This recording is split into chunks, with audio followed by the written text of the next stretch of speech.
ladies and gentlemen. It's a pleasure to be here this evening, and it's really heartening to know the kind of diverse people which Global CyberPeace Foundation is able to bring to this summit. And I would begin by congratulating the organizers for convening this kind of an event and promote a diverse set of discussions and try to collaborate between different stakeholders, which is really the need of the hour to take the country and the society forward. And as I was listening even here, this summit has really brought together an extraordinary diversity of voices, representing people from the government, the parliamentarians, the law enforcement, defense leaders, technology platforms, industry, academia, civil society, and citizens. This diversity is not just incidental, it reflects the fundamental truth of the digital age. Cybersecurity, trust, and safety are no longer the responsibility of any single institution or sector. It really represents a whole of society approach to cybersecurity and to basically excellence, and that is something which this global CyberPeace is doing, and I must compliment all the partners and the founders of Global Peace for this. As you are all aware, we are living in a digital world where the technology is growing at a very fast pace, and we witness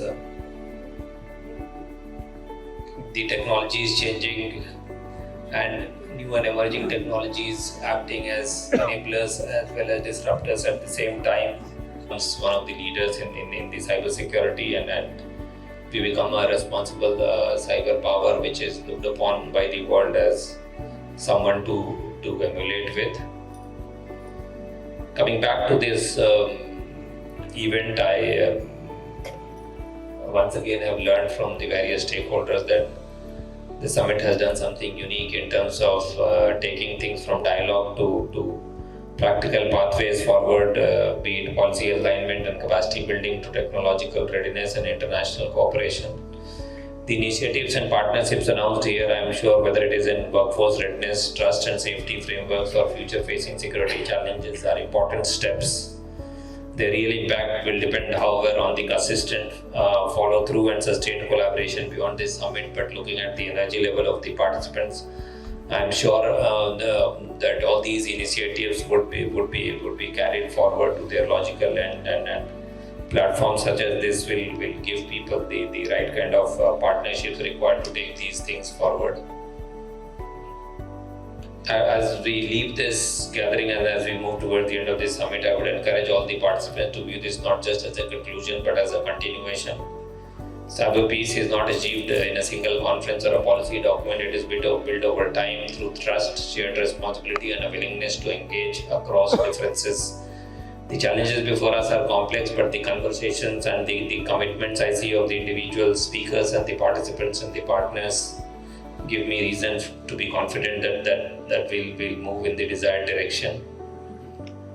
I'd once again like to thank CyberPeace, Pradhan sir, the partner institutions, speakers and participants for their contribution to this important platform and for giving me the opportunity to speak here. I would end by saying that we should carry the spirit of cooperation, realism and responsibility that has defined this summit and continue working together to ensure that the digital future is secure, inclusive and worthiness of the trust placed in it by our societies. Thank you all.